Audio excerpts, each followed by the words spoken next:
Okay, let me start with the first spoiler, which I think is a spoiler. Some people might not. I really enjoyed the first Godzilla scene, and the fact that in the first Godzilla scene happened pretty early on. It was shot wonderfully. I like that Godzilla was smaller. In the first scene, was he as big as he was in the first movie, or was he smaller even than that? Because I know that's one of the smaller Godzillas, is the first one from Gojira. Well, in a sense, like the opening scene is what we would term a Godzillasaurus. So like the species Okay. of the Godzilla, which they just call Godzilla as they did in the original film as well. Okay. So I think they said officially this one was like 25 meters tall, which I think is a little larger than the only other time we've seen Godzillasaurus, like the dinosaur that became Godzilla, was in the Heisei series in the 90s, where there's a weird movie where they go back in time to prevent Godzilla from ever being made, basically. Right. And in that movie, you encounter the Godzillasaurus, which I think this one was larger than that one. This one was far more aggressive, I will say as well. Yeah. This Godzillasaurus has vengeance, and he carries that over when he becomes full blown Godzilla. Like this is a excuse me, can I curse? Oh yeah, yeah. Go ahead. Yeah. This is like the most angry motherfucker Godzilla ever. I have never seen a Godzilla so angry about life in general, and just attacking and thrashing at everything. I mean, it's crazy. Yeah. I love it though. Like I love the ferocity. But you saw that in that opening sequence, like when he just lays into these people, he's smashing things, etc. And a lot of times the Godzillasaurus and then eventually Godzilla, they end up smashing things just because stuff is in their way. It's like, oh, I want to go fight this monster, and there's all these buildings in the way, so I'm just going to smash them. But I feel like this one was like, this building is an eyesore, and I need to get rid of it. Or like, I don't want this plane in my territory, so I'm going to smash it. Which is very new, but I liked it. I like that this new take on Godzilla. The Godzillasaurus, he's just a dinosaur type, a prehistoric creature, and so it looks like he's known. When the movie starts, he is known. People know about him, but he's just like a local legend that maybe some people don't even believe, maybe, right? It's just kind of, people whisper about it, right? Yeah. Okay. And then there's a moment where, so they're showing black and white, like military footage, and they're talking, and then they show some testing. I think it's called Bikini Atoll, a group of islands. And so are we led to believe that's when Godzilla is hit with radioactive weapons and then starts to become maybe the monster that we know him as? Yes, exactly. Okay. And there's a little bit of throwbacks of something, because this film is replacing the 1954 Godzilla. So they do a lot of throwbacks to that movie. I'll point those out as we go through the spoilers, but the first throwback is the island where they first encounter the Godzillasaurus is called Odo Island. Well, in the 1954 Godzilla, that's actually when you first see Godzilla, is on that same island, Odo Island. But by then he's already Godzilla. So when they showed that, they're like, oh, he lands on Odo Island. I'm like, I was like, oh, we're already somewhere important in the Godzilla universe. That's where I wasn't surprised when he showed up, because I was like, they didn't do this by mistake. And that the main character lands on Odo Island. I also want to point out a small detail, because this may confuse a lot of people when they first see the movie. So just to explain this, they talk about a phenomenon that when the Godzillasaurus shows up, they imply that he lives deep in the ocean, and that he scares fish from the deep ocean to come up to the surface that you don't normally see. And they show that in the opening sequence of like these fish that look very strange. But I wanted to point out something from a medical standpoint as to the fish look kind of weird, and why they look weird is that there's a phenomena when you have deep sea fish, and we're talking about fish that live thousands of meters, down in the ocean, like really deep down. Is that a lot of them have something called a swim bladder. And the swim bladder is basically a small sac of air that helps them keep buoyancy and allows them to kind of go up and down in the depths.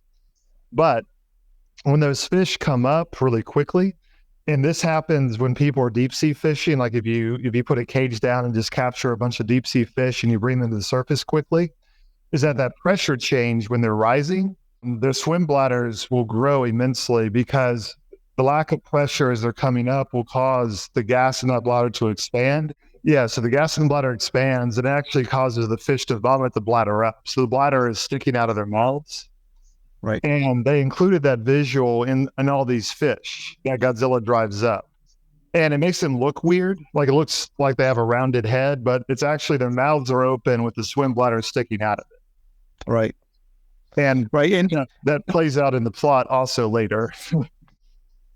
and there are animal species, especially sharks and whales, who are able to make those extreme deaths. Like they can be up at the surface, they can be down below, but the key is they do it slowly. They have to do it slowly to let the body adapt. And that's why these fish look the way they do when they come up. They vomited up their swim bladder and they look really weird, especially if you've never seen a fish like that before, because Godzilla has, or in this case, the Godzillasaurus has driven them up quickly to where they didn't have time to adapt because they're just trying to get away from them. They're scared. Yeah. Yeah, I thought that was well done. Visually, that's a cool way to see Godzilla's coming. They even add layers to it. The first time you see like 5 of these fish and you don't even know what it means really. But then later on, you start seeing like, I don't know, dozens or hundreds of these fish. So you know that you got a bigger threat on your hand. Exactly. So our main character, he starts off the movie and he is scared to kill himself in combat. He's a kamikaze pilot, which I'm sure it's been done by other. Has it been? Is Japan the only country that's employed kamikaze pilots? It can't be, right? Must be some other country that's done this before. No, on a mass scale, yes. In the sense of saying, like, we're solely going to train you to, suicide, crash yourself. They're the first to do it on a mass scale. There have been, suicide units other times in history, but never on this level. And that's also why it was so effective when they first used it, because the United States didn't know what to do with it. Because we had never faced something like that, like people who are literally willing to throw their lives away. Yeah, it's a hell of a thing to wrap your head around psychologically as an American. I mean, even I'm sure then it was hard for them to wrap their head around it. So that makes the character very relatable because it's like, yeah, I don't think anybody watching the movie really would be like, I don't understand why you don't want to kill yourself by flying your plane into an enemy. I think most of us are like, yeah, of course we wouldn't want to do that. So he does cheat. Well, he feels like he abandons his post. And then the main mechanic on Odo Island calls him out pretty quickly with what he did. And he kind of forgives him. He's like, you know what? This war is going south anyway. I don't blame you, right? Yep. And that would have been fine, I guess, if the movie ended right there. But then he's still grappling with this guilt. And Godzilla attacks, although he's not as large as he's going to be. He doesn't have any nuclear breath or atomic breath. And our main character, he has the opportunity to save a bunch of mechanics that helped him out. And he freezes and he gets scared. And it's kind of like a repeat of him abandoning his post as a kamikaze pilot. The circumstances are different. And I think once again, I could relate to him because that scene is done very well. Like I'm pretty sure if he would have shot Godzilla, he would have died. He would have gotten killed. And you know what? Those men probably would have died anyway. So yeah, just the way everything was playing out. But so then he's got like 2 times survivor guilt, which I thought was really well. And I thought his character was so relatable for men, I think. Yeah. Because like he's got this quiet suffering about him, this stoicism, he's trying, but he's not keeping it together. But I think most men can relate to that. Yeah, it's just the way we are. Maybe it's culture, but we keep a lot of stuff bottled in. We don't want to talk about it. We for whatever reason. And so I like that motivation, and it does come full circle. The way the Godzillasaurus moves is very important for something that occurs later. And I bring this up because I've read this as a criticism of Godzilla's design, but I can tell you it's not a valid criticism. But the way that the Godzillasaurus moves is very similar to like how a T-Rex moves in Jurassic Park, meaning he's walking on 2 legs, but he keeps his torso and his tail parallel to the ground, meaning he's always leaning down, basically. which changes when he becomes Godzilla. And I'll explain why that's important later. But I just wanted to point that out, that when you watch the movie, notice how Godzilla walks differently when he's a Godzillasaurus versus when he becomes the Godzilla. All right. And then, so he goes back to his hometown just to find that it's been firebombed and that his parents are dead. He's confronted by a neighbor, I believe, who guilts him even more about his abandoning his post. Now, I wanted to ask you, you could fill in this, okay, what is the name of the city he's from? What is the importance of the city historically in the story? Because I know that there's probably something important about that city where he's from. So there's not something necessarily so important, at least Godzilla-wise, of that city, but the idea is that where he is represents what most of Japan was at the time, which he's on the outskirts of Tokyo. Okay. But he represents what most of Japan is in December 1945 at that point in the film, which is basically rubble. Like he comes back to live in a shack, basically. That's a bunch of scrap metal pulled together from other destroyed buildings. And like this is how a lot of Japanese lived immediately after the war, is they were in complete rubble. Yeah, completely devastated. Yeah, the whole country, or the majority of it. I thought that was interesting. That was a really cool setting that I really appreciated. It added immediate drama and interest to every scene that happened, because it's like a post-apocalyptic city, and everybody's just trying to scrap together little pieces and everything. But exactly. And very quickly in that scene where he returns home, it's kind of, I call it the triple whammy, right? He's lost the war. Yeah. He already has survivor's guilt because he was a quote unquote unsuccessful kamikaze pilot. And then he comes to find out his parents are dead and his home is destroyed. So it's like, this guy's got nothing going for him at this point. Like, this is about as bad as it's getting. Yeah, that's where the -1 comes in, because at that point I was thinking, man, for this guy it's -2. You know what I mean? How many minuses is this guy going to get? Exactly. But then we get another major character gets introduced fairly quickly. Two really, but one of them has more speaking lines. But I thought this was really well done. So he's just hanging out in the makeshift town center, and he sees a woman run away. She's being chased by a mob, probably for shoplifting. Was that the implication there? Yes. Yeah. So she just hands him a baby, and she runs away, and he's stuck with his baby. And he waits all day for her to come back, and finally he decides that's enough. I've had it. He's kind of a cold-hearted individual at this point because he's got all this suffering. He has nothing. And so he leaves the baby on the bench, and he starts walking away, and the baby gives him the baby look and a cry. He can't leave her. It gives us a little bit of humanity in this person. And then once he gets out of the central view of everybody, then the woman that was with the baby comes back, and she's like, yeah, obviously, dummy, I couldn't go get the baby because I'd get caught. I was waiting for you to come out. And then we're introduced with this new character, which had a lot of mystery at first. There's a lot of layers of her that also get revealed. And I thought she was really well done. Her character, we're in spoiler section, so I really thought she died. And I thought that was, first of all, I was like, that's an awesome death scene for an actor to go through. And then I was like, I was devastated. I was like, oh, why? And the scenes with this child, that's very sad too. The child's like, I miss my mommy. But obviously we find out later, some of the layers are that she's just a young woman, just like the main protagonist. It's not even her daughter. He was talking to the child's mother while the child's mother was dying because of the bombing.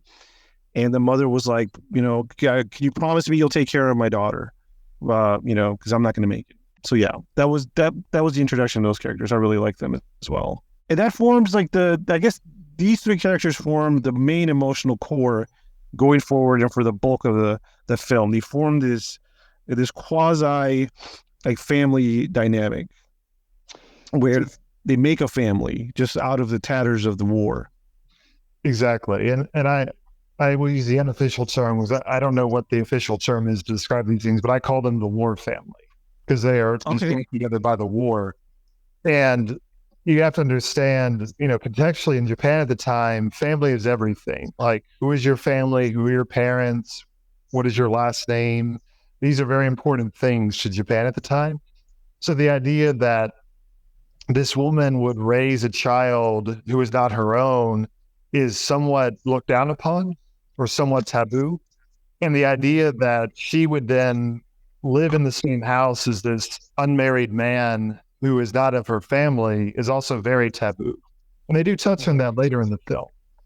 But the idea is that, yes, well, that was very taboo at the time. It happened a lot because it had to. So many people died in World War II. And we're not just talking about the soldiers. Like the devastation they showed of Tokyo needing to be rebuilt. For those who don't know the history, that's one of the reasons why we didn't drop the atomic bomb on Tokyo initially, because there wasn't really much to bomb, because we already bombed it to hell. There wasn't much strategic value in doing that. And that's the reason Hiroshima and Nagasaki were bombed, because they were mostly intact cities that we could unleash major devastation upon. And I think from a non-Japanese perspective, seeing those opening scenes where he comes back to Tokyo, I think is an eye-opener, because I don't think most people realize that's what Japan looked like afterwards. That wasn't just Hiroshima and Nagasaki. Like the capital of Tokyo, which was at that time and eventually in modern times again became one of the largest cities in the world, one of the most populous cities in the world, bigger than New York City, just completely leveled. And thank you for giving that context. That's what I'm saying. Like I was like learning things about Japanese history, which is just another great thing. And it's not like pedantic. It's not being taught to you. They're showing, not telling you all these things. Yeah. So that area, I like that. This area, it plays more like a human drama. There's even very little talk of Godzilla at this point. And you settle into this dynamic of this family, and you have this broken man because of PTSD, survivor's guilt. You have this girl, this woman who's lost her family as well. You have this other little girl who's also lost her family. They're trying to get together. Earlier, I mentioned a neighbor that was mad at the protagonist. She actually lost her children, and she helps the family. Turns out the young woman, she didn't really know how to raise a baby. It's not her fault. And so they were probably going to starve this baby if they didn't get the help of the neighbor. So the neighbor also comes in, and it forms kind of an auntie character or an aunt character. Exactly. Yeah. And so that was great. Like I'm saying, that's the stuff your mom's going to love. Your mom's going to love that. Those aspects of coming together, of the sadness, the drama. And then they start struggling with money. There's a lot of talk of like, how are we going to make money? Are there any jobs? Our main protagonist, he finds employment, and we find out it's dangerous work. And this is probably based on true events, but basically he gets tasked, he gets paid a very good salary. I think it was like 3,000 yen. Yeah. So I don't know. Let's just say that's a lot of money. Maybe you could tell us how much that would be equivalent of today. I think it's several $100s back then. It might be close to $1,000 today, which I mean, when you're broke and have no home to live in, but a shack, like $1,000 is a lot, especially per month. The job is going out to sea and getting rid of or disposing of these giant ocean mines that were left because of the war by both sides of the conflict, Japan, Americans. And then we're told specifically that some of the mines they concentrate more on are magnetic. So they're attracted to these large metal ships. The mine will come in contact with the ship and explode it. It's very dangerous. They need to get rid of them. So that's the job. It's dangerous, but he's like, it's doesn't mean I'm going to die. And he's like, look, it doesn't mean I'm going to die. I'm not necessarily going to die, but it is dangerous work. And that's when we find some more. His coworkers are introduced, and we find out that they're working with two very small wooden ships. Is that correct? That's what the team is, or is it just one wooden ship? Two wooden ships. And one thing I want to point out, which this is not prevalent in a lot of Godzilla movies, is there's good comedy in this movie. There are good moments where you laugh. And this is one of the things where, in order to get him to sign up for this job, the government's like, oh, yes, it's dangerous work. You got these mines you got to be sweeping. But guess what? We have these special ships that will help you evade the mines. So it won't be that dangerous. Well, come to find out, the only thing special about them is they're made of wood so that they won't attract the magnetic mines. And that's it. And I remember laughing out loud, like chuckling to myself in theater, which is nice because is that something that's common in Godzilla? But there are several moments in this movie that are very good comedy reliefs. Yeah, I agree, and it worked for the whole audience. We were all laughing at the same times. So these are some of the other main characters. I mean, we're almost going to run out of characters. There's not that many, which I like. I've told you, I like a small cast. Yeah, Because you could really focus in on them. You don't have to spread it out. My friend, I did an interview with another guy. We talked about monster movies. I told him that, and he brought up a good point. He was like, "Yeah, the only problem with a small cast is that you have less bodies to kill for the monster to kill." Godzilla kind of fixes that problem by having a lot of extras. yes, With those scenes. So a lot of people do die, but they're kind of no names. They still do a very good job of acting. Like all the extras that were getting killed, I believe they were terrified, and I didn't want them to die either way. But anyway, it's got a small cast. So then he meets his coworkers, which one is the scientist, which I said he plays a major role in the movie. He comes up with a plan to defeat Godzilla. He's an ex-weapons designer for the Japanese government. He's got great hair, great glasses. He's a very likable actor. I really enjoyed him. There's a really young guy, and he's kind of like, he wasn't involved in the war, and he makes some statements that are just kind of young and ignorant about how he wishes the war could continue so he could participate in it. He's told by the veterans, like, no, it's a bragging right, or you should be proud of the fact that you didn't have to be involved in a conflict. War is not good. It's nothing you should look forward to.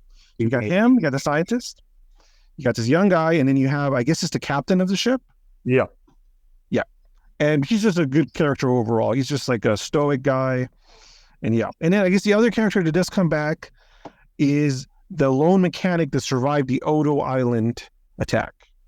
Yeah. And he was kind of in charge of he seemed like maybe he was the one in charge of all the other mechanics. Once again, that early attack that was caused, the inaction of the protagonist that got all those mechanics killed, they were just mechanics. They weren't even military guys, so really they were depending on him. And you find out he's a good fighter. He's really good, a good shot. Mm-hmm. But anyway, that mechanic character comes back. Yeah, and we'll talk about that when we get there. So that's the crew. And then we get some great scenes of them just working, developing them. All the ocean shots were done well. I saw an interview today with the director, and the interview is on this channel called Corridor Crew. They did a review. It's on YouTube. They review special effects. And so they did a whole episode on Godzilla movies, and they talk about some of the special effects of some of the movies. And it was sponsored by Toho. I think Toho reached out to them and we're like, "Hey, do you want to work with us? You want to interview the director?" They're like, "Yeah, sure." So anyway, it's a good show. It's a good episode. But the director said that there were so many ocean special effects that it used so much like computer power for their warehouse of special effects that they were coming into bottlenecks. Basically, they were just running out of computer power because there's so many amazing ocean scenes. Basically, yes, I believe it.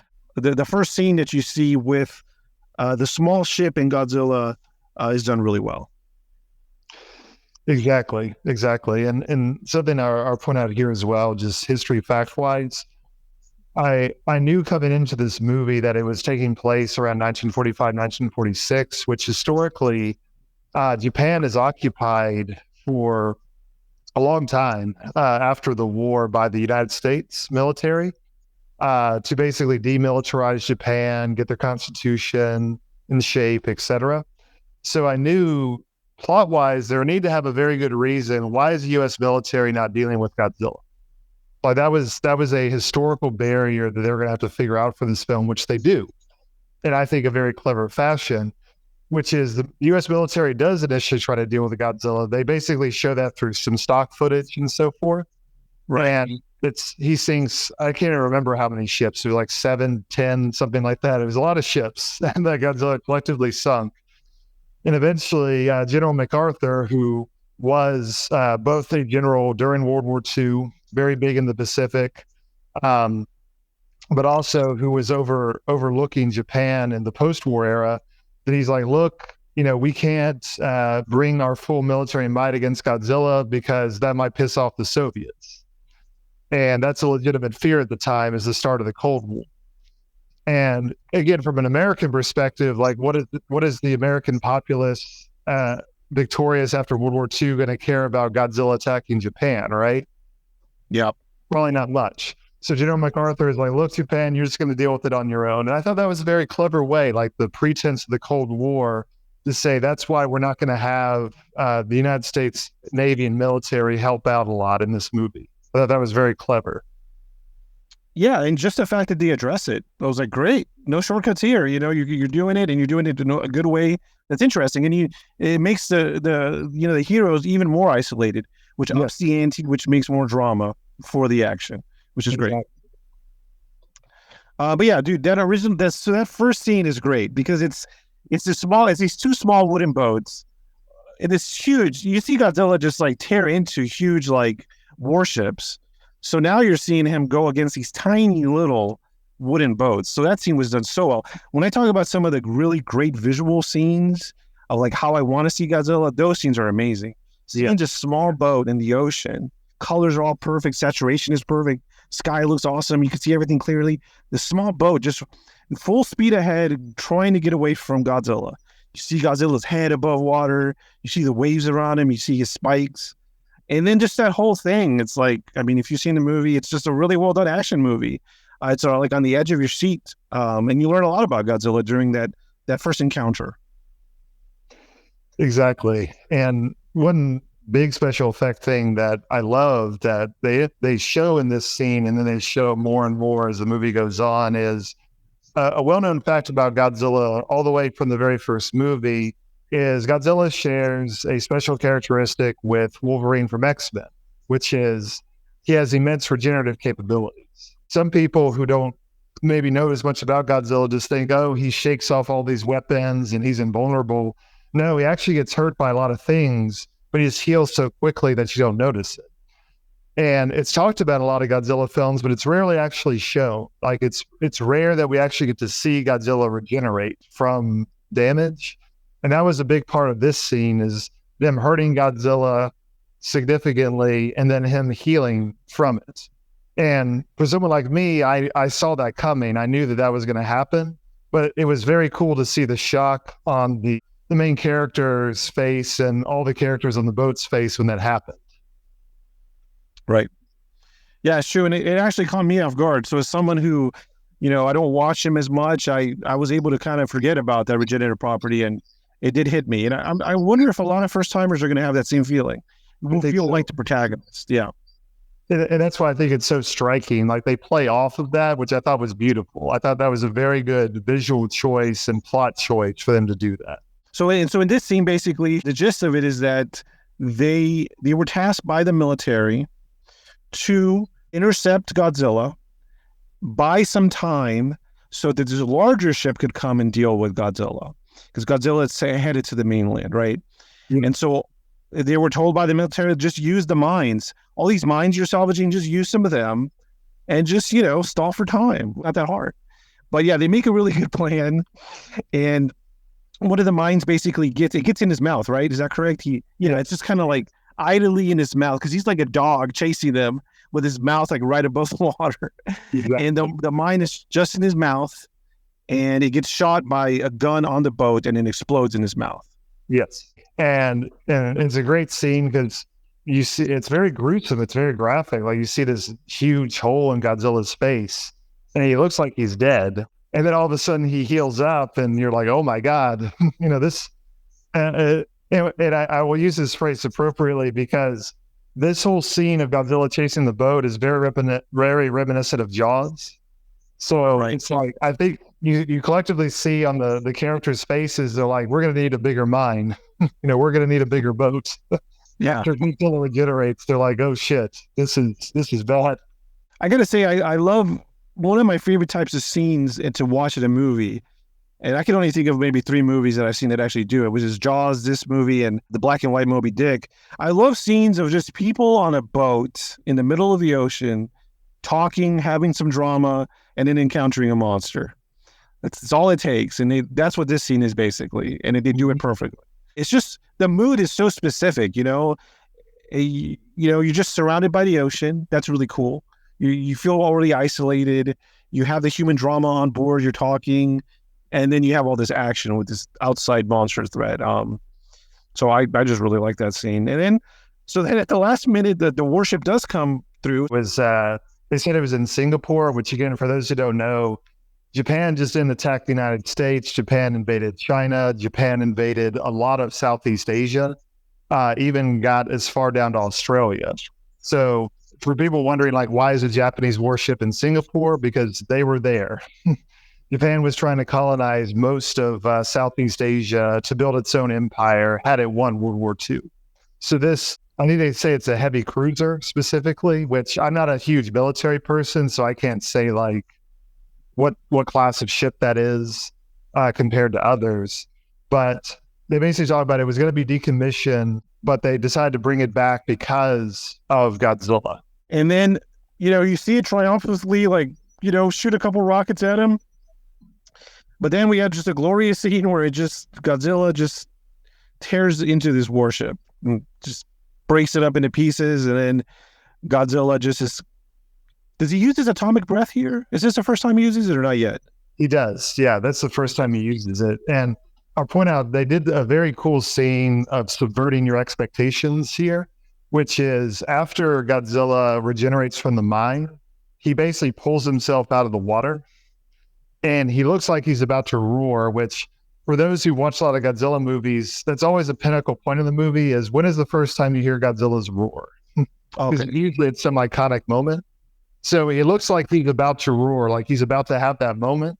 And then right as he's opening his mouth, bam, he gets hit by the heavy cruiser. So it like delays that. It kind of subverts those expectations. And then he immediately starts fighting the ship. Very clever. Okay, see, I didn't realize that. That's why you're here, sir. And then he gets torn up. You see the atomic breath, which his fins kind of get locked and loaded, which I thought was cool. That's probably one of the most fantastical elements, ironically. Nothing wrong with it, but the locking and loading of the dorsal fins is very cool. But that particular part, like the locking and loading, that actually happens later. So we don't actually see that in this scene.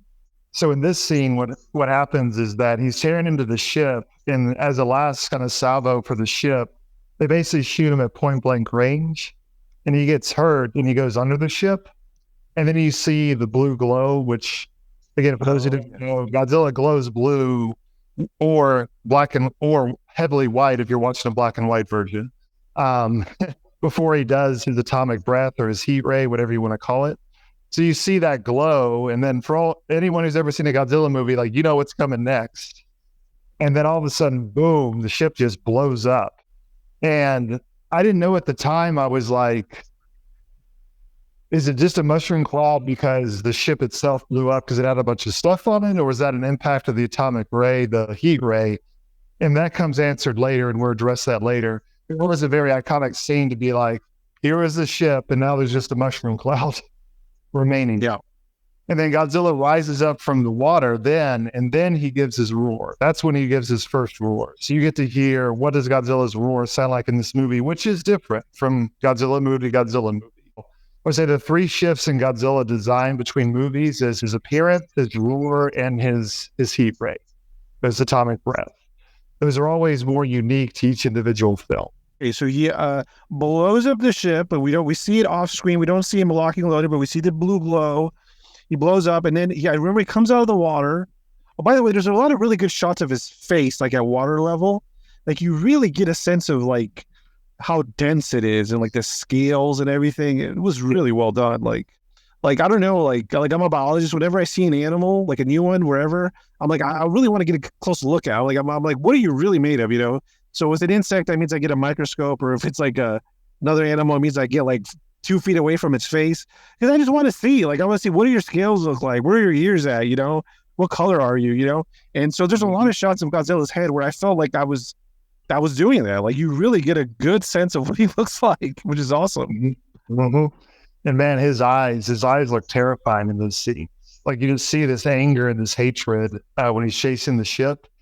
Like these aren't like what people in the real world joke about, like reptiles having dead eyes, like expressionless eyes. Like these eyes have a lot of expressions, and it's expressing a lot of anger and hatred. And so then what I remember then is he just roars out of the water, and he just decides to just leave. Yeah. And he leaves the small ship. Although I think he's destroyed one of the small wooden ships during the scene, but he leaves the one with our main characters, and then he goes off. Okay. So that was really well done. I guess would that be the first major Godzilla scene when he's fully at his power? Yeah. Like the true Godzilla, not the Godzillasaurus. Exactly. Yeah. Yeah. So after this point, the main characters, they get back to the mainland. They're basically like, what are we going to do now? Like, we know Godzilla exists. He's here. He's doing things. So they basically talk amongst themselves to find out, well, obviously the U.S. military is not going to help them. And they mentioned the Japanese government is not saying anything about Godzilla because they don't want people to panic, which that was very poignant on multiple levels. Number one, because that harkens back to Shin Godzilla, because the same thing happened in Shin Godzilla. For any who see that movie, is also Godzilla comes ashore for the first time in modern times, 2016, and the Japanese government's like, nothing to worry about, folks. Nothing to worry about, nothing to see here, just keep walking.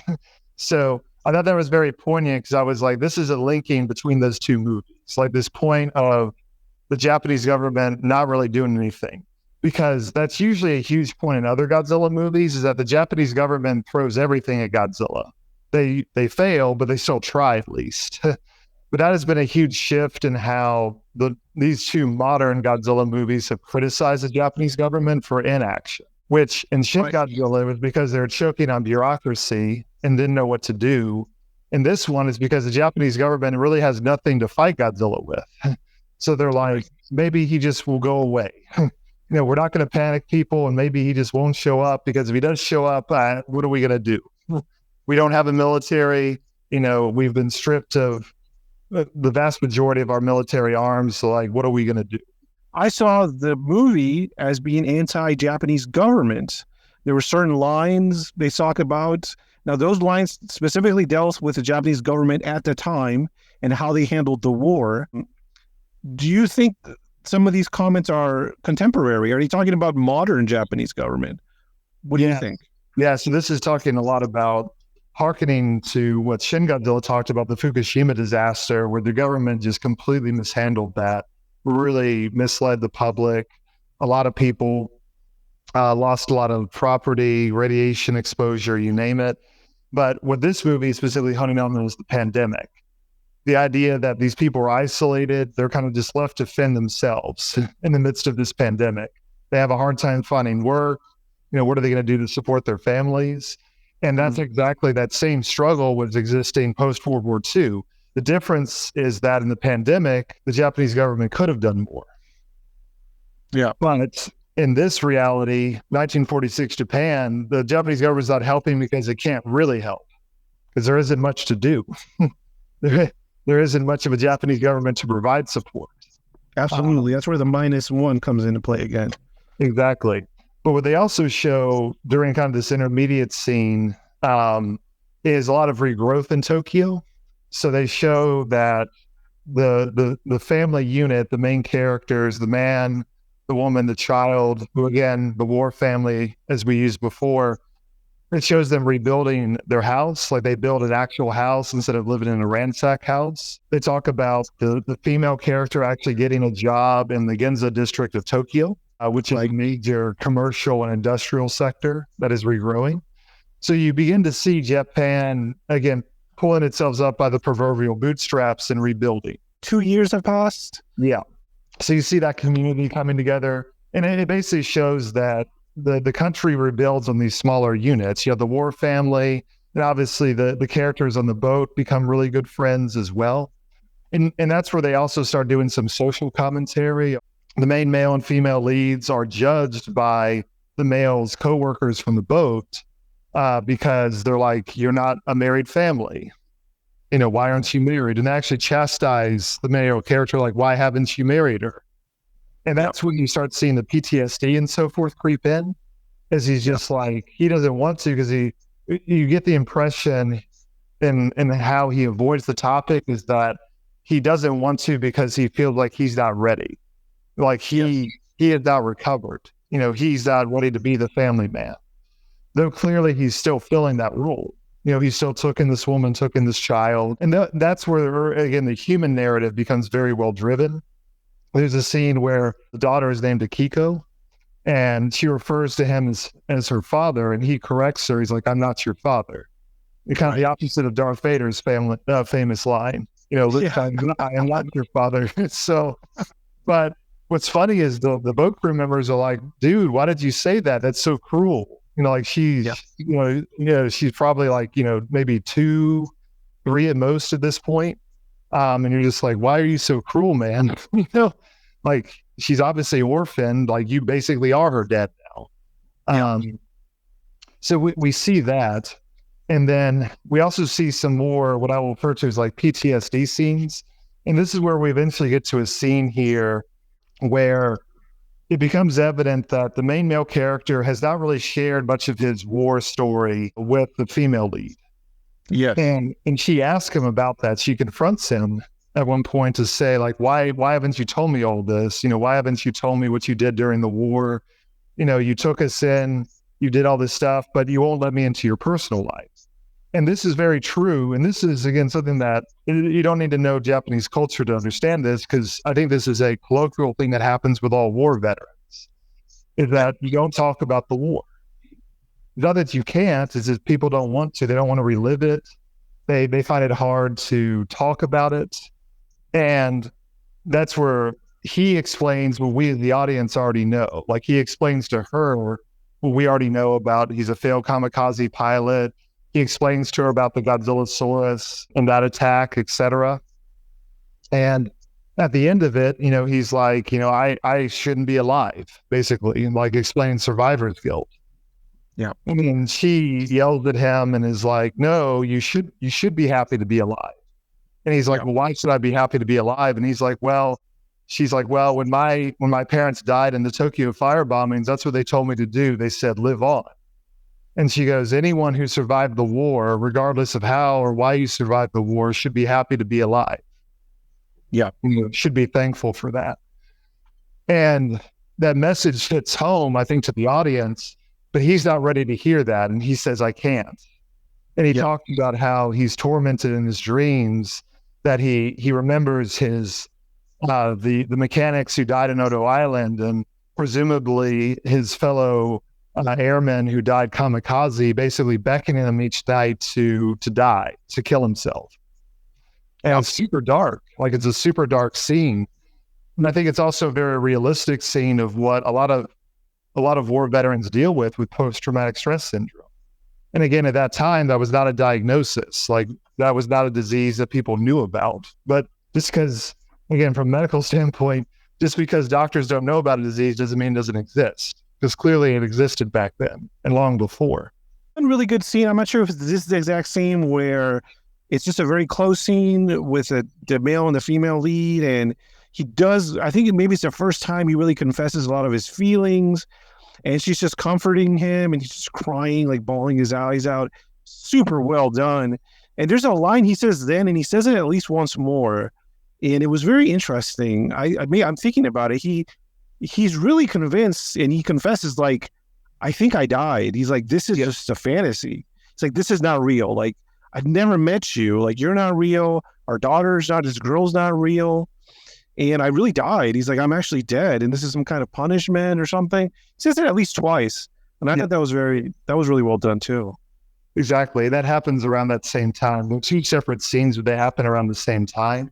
But I think those scenes are what really elevates this film greatly in my mind, because I feel like, again, if any of you in the audience have experienced post-traumatic stress syndrome, if you are a veteran of a war, if you have had mental health struggles, even if you were not in a war or had PTSD, you can relate to this guy during these scenes because you may have experienced what he's experiencing.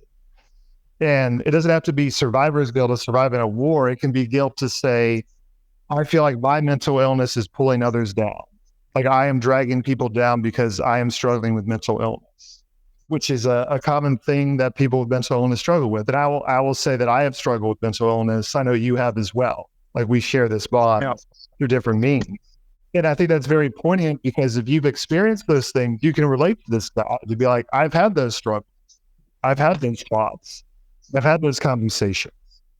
And then the female lead, for those of you in the audience who may not be war vets, may not have experienced PTSD, may not have had mental health struggles, but you know someone who has, maybe you're the wife of a war veteran or the husband of a war veteran. Maybe you're a family member of a war veteran or just a family member of someone who's had mental health struggles. You relate to this woman because she's trying her damnedest to help this guy, but because she hasn't experienced what he's experienced, she struggles with what to do.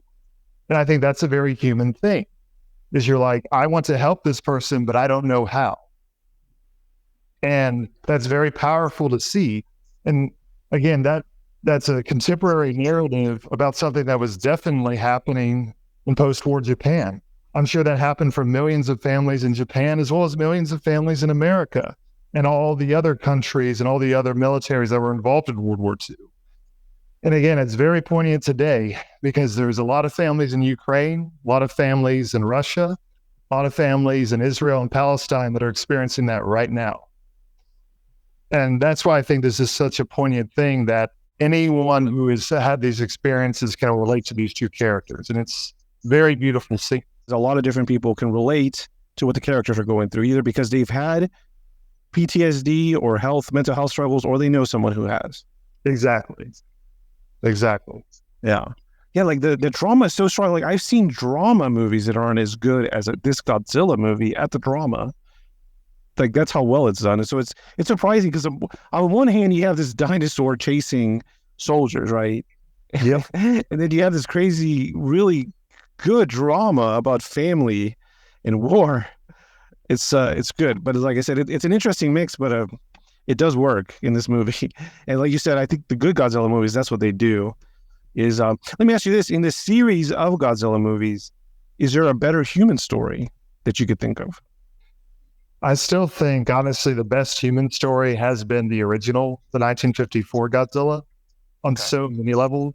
And I'll point out some specific scenes as we go through this, because there are specific scenes from Godzilla Minus One that are recreating famous scenes from Gojira, 1954.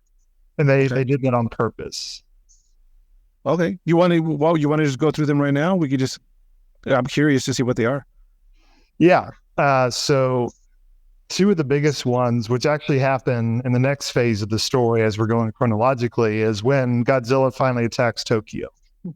So, yeah, big scene. Yeah. So Godzilla comes ashore as we knew he would.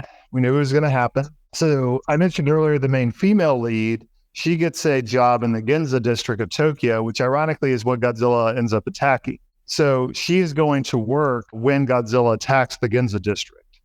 And at that time, again, Tokyo was a major metropolitan city, larger than New York City. So they have a railroad system. So she is on a railway car, which for anyone who has seen the original 1954 Godzilla, one of the most famous scenes, which at that time was a special effects masterpiece, like nothing like that had been done, is Godzilla picks up a train car filled with people in his mouth and basically shakes it around and throws it down, and everyone in the train car dies. So that's one of the things they recreate here is one of the main characters that you care about deeply, and she's on this railroad, she's in this rail car, and there's a very beautiful scene, which the still image is very beautiful as well, is the camera is looking at her through a glass into the rail car, but in the reflection of the glass, you can see Godzilla. And you see the terror on her face, and you see the reflection of Godzilla in all of his might, which is just beautiful. I mean, beautiful piece of art. Like, it's so beautiful. I could hang that on my wall. Right. Like, it's such a beautiful scene. But then Godzilla, as he does in 1954, he bites down and picks up the rail car. So here she is precariously hanging. And this is actually the scene I referenced earlier in this podcast about the use of the Godzilla Mothra theme. That's when this happens, right? So Godzilla shows up in the Ginza District, bam, they hit him with Godzilla's theme. Classic themes going through. So I'm sitting there, I'm jamming to it. I'm like, this is great. Godzilla's attacking. We have his theme going. They're recreating the scene from 1954. Like, I'm peaked. I'm super engaged at this point, because this is prime Godzilla here. And then what they do, which shocks me musically, But I understand where they're going with this is that they then switched to Mothra's theme at one point.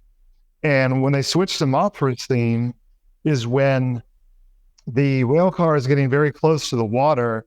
The female character is hanging on for dear life, like trying not to die as Godzilla's holding this rail car in his mouth. And when Mothra's theme plays is when she looks down, sees the water, she lets go, and then she safely lands in the water. And I wondered, I was like, why did they choose to do that? Because now that we're in the spoiler section, Mothra is not in this movie. It is only Godzilla. He is the only monster in this movie.